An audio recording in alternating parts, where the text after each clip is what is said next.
Welcome back. Thank you very much for staying with us. To our courts now, suspended ANC Secretary General Magashule, as well as his co-accused, are expected to return to the Bloemfontein High Court this morning. You'd remember they face over 70 counts of corruption, fraud and money laundering linked to a 2015 asbestos tender amounting to 255 million rand. Our reporter Pule Letshwiti-Jones is monitoring that case and joins us right now. Good morning, Pule.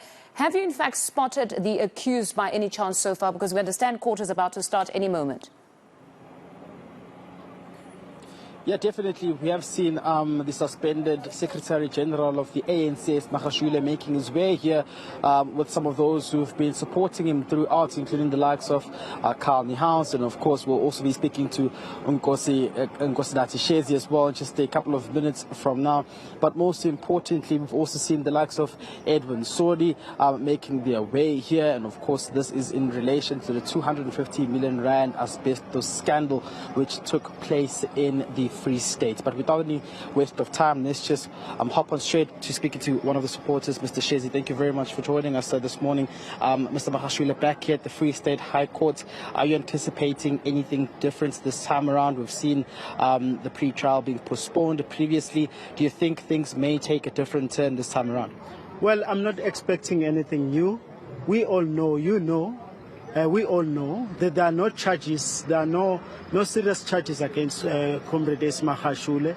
These are concocted, politically motivated charges just to derail him to go to the conference in December, because it is a clear known fact that Comrade Magashule was voted by the branches of the ANC and is still loved by men and women of this country. Wherever he goes, people would want to associate themselves with him, and they would have wanted him to be on the top 6 of the ANC. And this is one of the evidence that our National Prosecuting Authority is somewhat being used as a political weapon to fight Cyril Ramaphosa's political backlash. Let me just tell you one thing.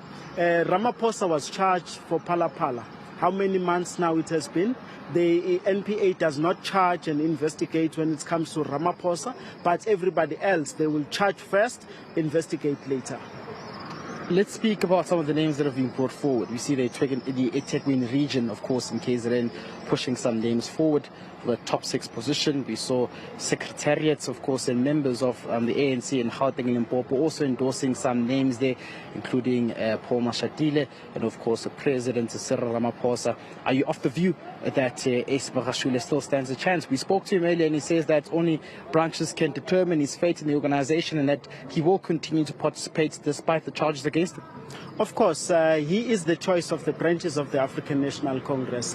And after all these gimmicks and all these games, finally the corrupt CR camp will have to sit the conference of the ANC, and that conference will be conference of the branches, and it is the branches of the African National Congress that will have to proclaim themselves on the selective application of the step-aside rule.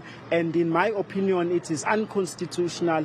It has been used as a political machinery to move aside those that are opposing the corruption of the CR17 camp and the looters of this country. Look at what is happening in ESCOM. We are in crisis because of one man who's corrupt, who's evil. His name is Cyril Ramaphosa, as it has been alleged that he sits with large sums of money in his farm when workers of the ANC are not paid and when our people are languishing in poverty. You are close to Mr. Magashule. We saw that he's not feeling well. I mean, at some point he dropped down his bottle of water and it broke. It seems as though he's also like frail and agitated as well. Is there something wrong with him as far as you're concerned? Well, I would not really comment on his medical condition, since you know very well I'm not medically trained. But our involvement here as friends of Comrade Magashule and as comrades of the African National Congress is to do just that, to support him in this time of difficulty when he is attacked by illegitimate structures that are used against him, turn around the decisions of the branches of the ANC. So ours is to come here and morally support him, and even physically to stand with him and show him that solidarity. Because, you know, there is a good quotation that Comrade Kalni House normally used, that we leave no comrade behind, no soldier behind. We are going to stand with Comrade S. Magashule and all our comrades that are being targeted for standing for radical economic transformation. Just before I wrap, a quick one. My colleague Stina Masikan breaking the news about the July unrest. Matthews Nimmerhold court finding that he is not guilty. You've been quite vocal about the July unrest as well, particularly holding some of these conversations on social media. In terms of what you understand, do you think now this sets a different tone for some of those who are still facing charges? We see others, the likes of Bongikosi Kanyile, a Freeze Must Fall activist, and also facing charges of July unrest, now being appointed at the city of Ekurhuleni. Do you think this sets a different stance?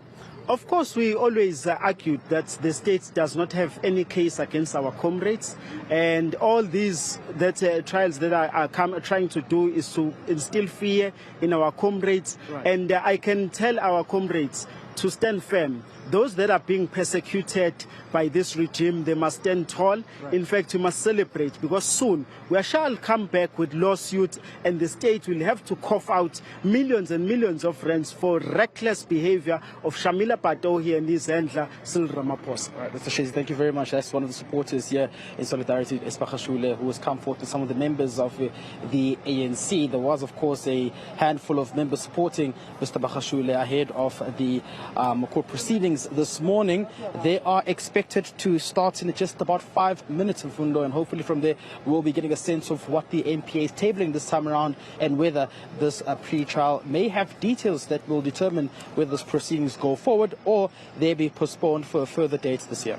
All right, Pule, we'll come back to you in just a bit when court proceedings do in fact get underway. Thank you very much for that update. That's Pule Letshwiti-Jones, who's covering that particular story for us.